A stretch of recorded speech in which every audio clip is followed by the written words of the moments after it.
বনমালী जय গো हो नर्मदा তুমি मैया की जय। आज हम পর जो है माँ জনমে नर्मदा जी के तट पर হলো हैं और রাধা। मैया के बहुत ही सुंदर दर्शन हो रहा ওই है यहाँ আমি से।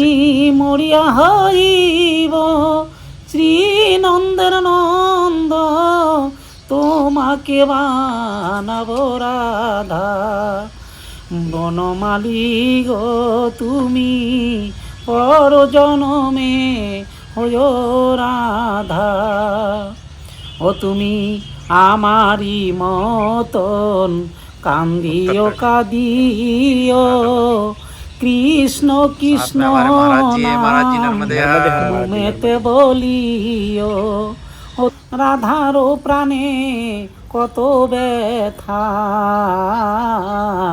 বনমালী গো তুমি পর জনমে হয়ো রাধা। বনমালী গো তুমি পর জনমে হয়ো রাধা। ও তুমি যায়ো কি না যায়ো ও যমুনার ঘাটে, না শুনিও কারুর বাধা।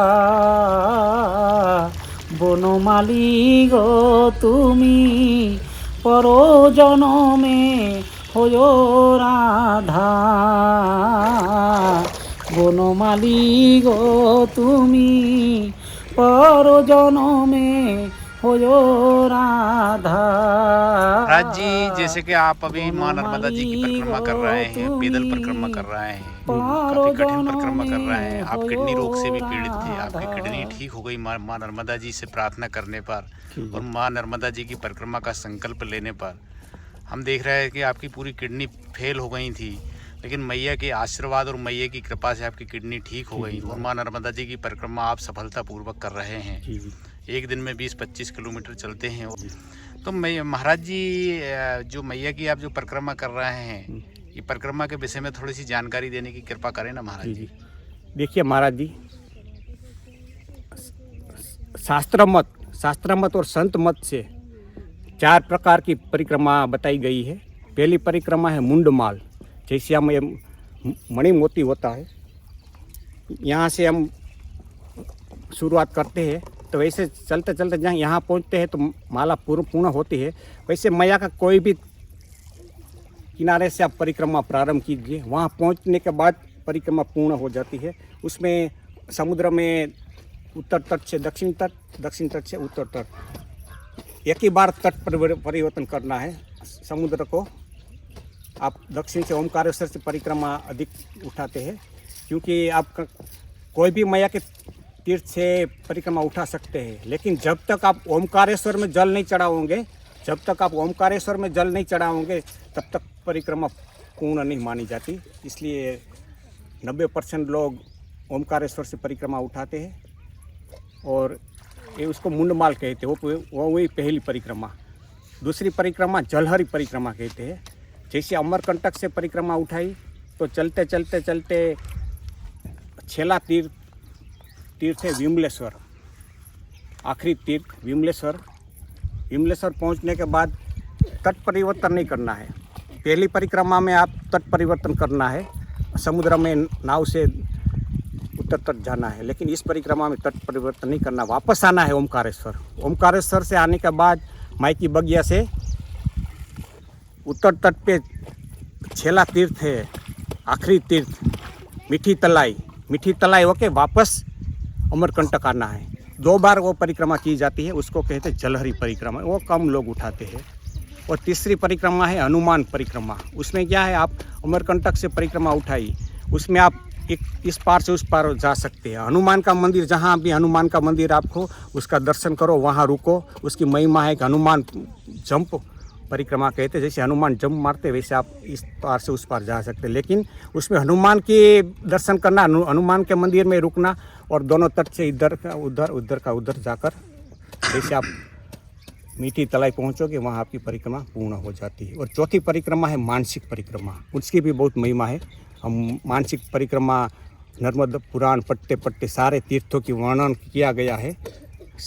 60 कोटि 67 लाख तीर्थ है मैया का, उसका सारा मानसिक परिक्रमा करके करके उसका पूजन करो, विधि विधान से पूजन करो, मानसिक पूजा करो और उसको कहते हैं मानसिक परिक्रमा। नर्मदे हर महाराज। नर्मदे हर महाराज। अच्छा महाराज जी, जैसे कि आप परिक्रमा के दौरान जब ओंकारेश्वर से जब आप परिक्रमा प्रारंभ करते हैं, उठाते हैं परिक्रमा, तो वहाँ से जो जल लेते हैं मैया का, तो वो कहाँ कहाँ चढ़ाना पड़ता है? जी जी, बहुत धन्यवाद। बड़ा इंटरेस्टिंग प्रश्न है, ज्ञानवर्धक प्रश्न है। काफ़ी परिक्रमावासी, जो नया परिक्रमावासी है उसको नहीं पता होता है, और काफ़ी पुराना परिक्रमावासी को भी कम पता है। जैसे हम ओमकारेश्वर से जल चढ़ाते, उसको पहले जल था, जैसे हमने पूजा उठा ली तब उसको जाली कहते हैं, नर्मदा की जाली। वहाँ से हम जैसे समुद्र में जाते हैं, तट परिवर्तन करते हैं, तो पहला जल हमको समुद्र देवता में चढ़ाना है, आधी शीशी खाली करना है और आधी मैया समुद्र देवता से भर लेना है। और दूसरी बार हम जब नेमावर नाभीपट्टम पहुँचते हैं तब वहाँ आधी शीशी खाली करके वहाँ लेना है। और तीसरी बार अमरकंटक जाते हैं माई की बगिया में, माई की बगिया में भी ऐसा ही करना है, आधी शीशी खाली करना है और आधी भर लेना है वापस। और चौथा नाभीपट्टम हंडिया, नाभीपट्टम हंडिया में मैया में आधी जल का खाली करना है और आधी भरना है। और 5वीं बार ओमकारेश्वर में जल चढ़ाकर आप अपने घर जा सकते हैं। 5 बार परिक्रमा में जल चढ़ाना पड़ता है। नर्मदे हर महाराज। अच्छा महाराज जी, जैसे कि हम देख रहे हैं बड़े बड़े ऋषि मुनि, और कहा भी जाता है कि देवी देवताओं ने भी माँ नर्मदा जी की परिक्रमा करी है, तो इसका क्या चमत्कार है महाराज जी के देवी देवता, बड़े बड़े ऋषि मुनि, हिमालय की कंदराओं में रहने वाले साधु संत भी मैया की परिक्रमा करने आते हैं, तो मैया की परिक्रमा क्यों करना चाहिए? थोड़ा सा हमें ये जानकारी देने की क्या बात है महाराज जी? दिलचस्प प्रश्न है और ज्ञानवर्धक भी है। हम जब परिक्रमा में आते हैं तो काफ़ी लोगों ने भी हमें प्रश्न किया था, और वही प्रश्न जो आपने हमें किया, वही प्रश्न युधिष्ठिर महाराज ने महामुनि मार्कंडेय जी को पूछा था। जब नर्मदा पुराण, महामुनि मार्कंडेय मुनि जब उसको युधिष्ठिर जी को नर्मदा पुराण सुनाते हैं, 352 अध्याय सुनाते हैं, तो उसमें वर्णन आता है 60 कोटि 67 लाख, वो सारे तीर्थों का वर्णन करते हैं। तब वो बहुत भावान्वित अभिभूत हो जाते हैं, वो प्रसन्न हो जाते हैं। तब वो उसको प्रश्न करते हैं, अब हम ये सारे तीर्थों का दर्शन करना चाहे तो कैसे संभव है? तो वही कहते हैं, अगर आप परिक्रमा कर लो तो परिक्रमा के उत्तर तट और दोनों दक्षिण तट पे वो सारे तीर्थ है, 60 कोटि 67 लाख। तो उसकी दिव्यता, आपको उसकी ऊर्जा और बहुत सारे लाभ है। ये जो आपसे समाज में आप परिक्रमा कर लेते हो तो समाज की आपके प्रति जो देखने की नज़रिया बदल जाती है महाराज जी।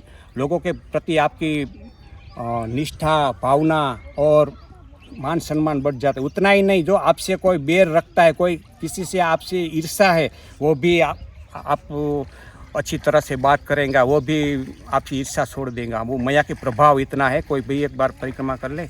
और जो प्राकृतिक नज़ारा है, झरने और नगर, तरह तरह के लोग, ऋषि मुनि, मैया के किनारे जो पहले की जीवन समाधि थी, उसकी ऊर्जा आप आत्मसात कर सकते हैं, और बहुत से सारे लाभ मिलते हैं परिक्रमा करने। मतलब हम महाराज जी ये कह सकते हैं कि जो मैया की हम जो परिक्रमा कर रहे हैं, उससे हमें आध्यात्मिक शक्तियाँ भी प्राप्त होती हैं और शारीरिक शक्तियाँ भी प्राप्त होती हैं, और हमें एक मोक्ष के लिए एक रास्ता भी मिलता है। कहते भी हैं कि कलयुग में माँ नर्मदा मोक्षदायिनी है, पाप हरणी है, और हमारे जो मन में जो गलत विचार हैं या जो नेगेटिव विचार हैं हमारे मन से, मैया की जब हम परिक्रमा करते हैं तो वो भी पूरी हो जाती है। एक बार कोई परिक्रमा खत्म हो जाते हैं वो पूरे, तो साधु स्वरूप बन जाता है। साधु स्वरूप बन जाता है। परिक्रमा का इनाम कहाँ है? साधु परिक्रमा कहा जाता है। साधु के सारे गुण उसमें विद्यमान हो जाता है। और कहते भी हैं कि महाराज जी मैया की परिक्रमा करने से सभी मनोकामना भी पूरी होती हैं मनुष्य की। शास्त्र में तो यहाँ तक वर्णन किया है कि अगर कोई सच्चे दिल से परिक्रमा कर ले तो उसकी 14 पीढ़ियाँ, माँ की साथ और पिता की साथ, उसके पितरों को भी मुक्ति मिल जाती है। उसका भी स्वर्ग में कितना भी उसको अगर उसकी गति नहीं होती हो तो परिक्रमा कर लेते कोई भी, तो परिक्रमावासी की जो उसके 7 माता के और 7 पिता के उसकी गति हो जाती है, ऐसा पुराण में बताते हैं। तो बहुत सारे लाभ है। मैया का जल को अमृत कहाँ है, इसका जो टेस्ट किया था साइंटिस्टों ने, तो जो फिल्टर पानी होता है ना महाराज जी, उससे भी ये अच्छा जल है। कोई भी बीमारी हो, कैंसर से कैंसर तक की बीमारी, ये अमरकंटक जड़ी बूटियों का गढ़ माना जाता है, वहाँ से पानी पूरा आता है। और इस जल तत्व में इतनी ताकत है कि आदमी का कोई भी रोग हो, कैंसर जैसा कैंसर रोग मट जाता है। काफ़ी 1 साल अगर परिक्रमा कर ले और ये मैया का जल पिए तो उसको कैंसर तक मिट जाता है, तो साबित हो चुका है। नर्मदा दुनिया की दूसरी नदियाँ है, जब वो उफान पे आती है, बारिश के समय बाढ़ आती है, तो आप देखते हैं पंजाब, हरियाणा, उड़ीसा, बिहार, वहाँ की नदियाँ अपना मार्ग बदल लेती है, किनारा काट देती है और हजारों निर्दोष लोगों की जान ले लेती है। लेकिन नर्मदा मैया 21 कल्प से धरती पर बहती है, कभी अपने उसने अपना मार्ग नहीं बदला। इसलिए नर्मदाष्टकम की रचना की है आदि गुरु शंकराचार्य ने, आज से 1200 वर्ष पहले। ओमकारेश्वर पहले आए थे, वो जब 7 साल के थे तब उसके टीचर ने कहा था कि ओमकारेश्वर क्षेत्र में एक महाराज काफ़ी युगों से जो ध्यानस्थ है, समाधि मुद्रा में है, तो वहीं से उसको दिशा मिल गई थी। उसने वहीं से नक्की कर लिया था कि मैं ओमकारेश्वर जाऊंगा और वो महाराज का दर्शन करूंगा। और जब 7 साल के थे तब उसने केरला के कालंडी गांव में उसका जन्म हुआ था। कालंडी से उसने 7 साल की उम्र में संन्यास ले लिया और चलना प्रारंभ किया। आप देख सकते हैं दक्षिण से आए थे, दक्षिणातीत भी कहलाते हैं। दक्षिण से आए थे, करीब उसको 2 महीना की सफ़र रही थी। गांव-गांव, नगर-नगर पूछते थे बस नर्मदा तट कहाँ है, और उसका कोई लक्ष्य नहीं था। पूछते पूछते एक नन्हा सा छोटा सा बालक, लोग उसका दर्शन करने के लिए उमड़ थे। कितना सा छोटा सा 7 साल का बालक वलकल वस्त्रों में, इतनी उसकी आभा थी, उसका तेज, और ज्ञान चर्चा करते करते नर्मदा तट पे आए। और ओमकारेश्वर ने उसने जैसे ही मैया का जल देखा, उसके मुंह से नर्मदाष्टक की रचना हुई। ईमान नर्मदा का जल देखते ही कोई भी परिक्रमावासी हो, कोई भी दुखी आदमी हो, अगर वो 15 मिनट मैया के किनारे आके बैठ जाए तो उसका आधा दुख खलास हो जाता है। तो उसने नर्मदा की रचना की। सब इंदु सिंधु सुखलक तरंग भंग रंजितम दिशस्सु पाप जात जातकारी वारी संयुत कृतात दूत काल भूत भीतिहारी वर्मदे त्वदीय पाद पंकजम नमामि देवी नर्मदे। कि हे माँ नर्मदा, तुम अमरकंटक से प्रकट होती हो एक बिंदु स्वरूप में, मैया का बिंदु स्वरूप में। एक बिंदु से लेके उसकी रत्ना सागर तक की सफ़र है, एक विशाल सब इंदु सिंधु, एक बिंदु से लेकर एक सिंधु में परिवर्तित हो जाती है। मैया की बहुत सारी उसने महिमा उस समय गाई है। और क्या कहते हैं कि महागंभीर नीरपुर पापदूत भूतलम ध्वनस्थ समस्त पातकारी दारिता पदाचलम जगल्लये महाभये मुकुंड सुनु हरमदे त्वदीय पाद पंकजम नमामि देवी नर्मदे। हे माँ नर्मदा, जैसे माँ अपने बेटों के प्रति गंभीर रहती है, उसका भविष्य के बारे उसको हानि नहीं पहुंचाती माँ, जैसे माँ नर्मदा अपने किनारे पे जो लोग रहते हैं उसके प्रति वो अलर्ट है, गंभीर है। कभी भी उसने अपना मार्ग नहीं बदला। छोटा बच्चा भी मैया के किनारे आकर एक फूल चढ़ा दे तो माँ जैसे बच्चे को संभालती है वैसे उसको संभालती है। हम इस साल हमारा चतुर्मास हुआ, तब हमने देखा कि मैया का रौद्र स्वरूप हमने देखा। दोनों तट पे बह रही थी, लेकिन किसी को कुछ भय नहीं था, क्योंकि ये भय को हरने वाली है माँ नर्मदा। इसी बहुत सारी महिमा बताई गई है। मार्कंड ऋषि ने नर्मदा पुराण की रचना की। 352 अध्याय है महाराज जी उसका, 352। 14,569 14,569 उसके श्लोक है। 14,569 उसके श्लोक है और 352 उसके अध्याय है। नर्मदे हर नर्मदे अम्मा जी, नर्मदे हर नर्मदे हर।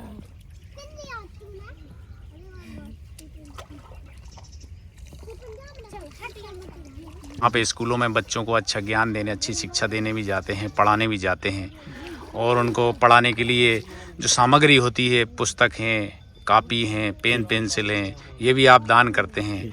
तो महाराज जी, जो बच्चों के प्रति आप में इतना लगाव, जो स्कूली बच्चे हैं उनको पढ़ाने जाते हैं, अच्छी शिक्षाएं देते हैं, हमने आपके वीडियो भी देखे हैं और आपको देखा भी है, और कभी हम भविष्य में आपके वो वीडियो ऐड भी करेंगे, हम हमारे चैनल और हमारे दर्शकगण उसको देख पाएंगे। तो महाराज जी, इसका क्या है मतलब, आप बच्चों को अच्छी शिक्षाएं दे रहे हैं, क्योंकि मतलब एक बहुत ही बड़ा काम कर रहे हैं, परिक्रमा के साथ साथ एक अच्छी जागरूकता भी बढ़ा रहे हैं। हमारे धर्म में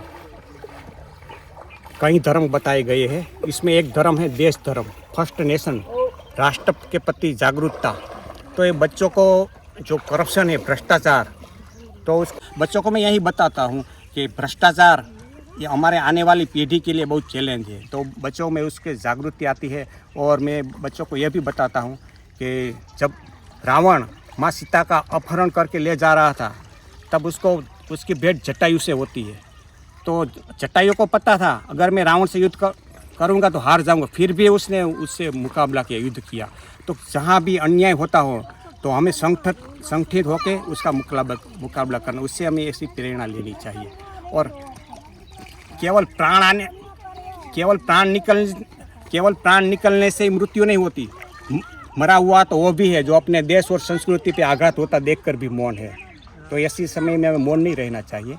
तो ये मैं बच्चों को जागरूक करता हूँ। ये सबसे बड़ा धर्म है राष्ट्र धर्म। तो मैं बच्चों को देश धर्म क्या होता है उसके बारे में भी जागरूक करता हूँ। और ऐसे तो मेरा बहुत लक्ष्य है कि जो मैया के तट पे मुझे नया जीवन मिला है, तो मैं पॉलीथीन के जैसे ये जो प्रकृति के बिगाड़ने के बहुत सारे स्रोत हमने खोल रखे हैं, लेकिन उसको सुधारने का हमारा कोई प्रयास नहीं है। तो बड़ी बड़ी मछलियाँ निगल जाती है, पेड़ पौधे खत्म हो रहे हैं। तो महाराज जी, ये आए दिन जो सुनामी आने लगी है, बादल फटने लगे हैं, अति गर्मी, अति ठंडी, तो क्लाइमेट चेंज हो रहा है, इसके जिम्मेदार हम हैं। तो आने वाली पीढ़ी के लिए भी ये सोचना बहुत ज़रूरी है। तो मेरा ये संकल्प है, मनुष्य जीवन मिला है और मेरी वैसे ही उम्र हो गई, आगे पीछे मेरा कोई है नहीं, है ना।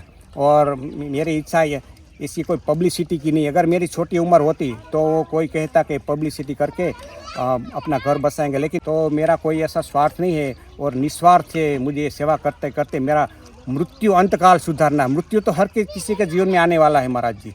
मुझे तो शास्त्र में कहा है कि अंते मता सोगता, तो अंतकाल मुझे सुधारना है और मृत्यु को सार्थक करना है। मृत्यु तो वैसे मेरे जीवन में आना है, तो मैं मृत्यु को सार्थक करना चाहता हूँ। और ये आज हमारे महाराज जी ने माँ नर्मदा जी के तट पर संकल्प लिया है, देश में से भ्रष्टाचार और जो मैया के किनारे जो प्रदूषण हो रहा है, पॉलीथीन है और भी जो प्रदूषण है, उनसे सबसे मुक्ति के लिए महाराज जी ने संकल्प लिया है। महाराज जी के कोई आगे पीछे नहीं है। महाराज जी सन्यासी जीवन जी रहे हैं। और आज हमें माँ नर्मदा जी के तट पर सुरेश महाराज जी के हमें दर्शन हुए और वीडियो के माध्यम से हमारे दर्शकगणों को भी दर्शन हुए। हम सब धन्य हुए। महाराज जी नर्मदे हर। महाराज जी आपको दंडवत प्रणाम। महाराज जी नर्मदे हर। हमारे सुरेश महाराज जी माँ नर्मदा जी की आजीवन परिक्रमा पर हैं, इसलिए महाराज जी का कोई निश्चित स्थान नहीं है। महाराज जी चलायमान रहते हैं। नर्मदे हर।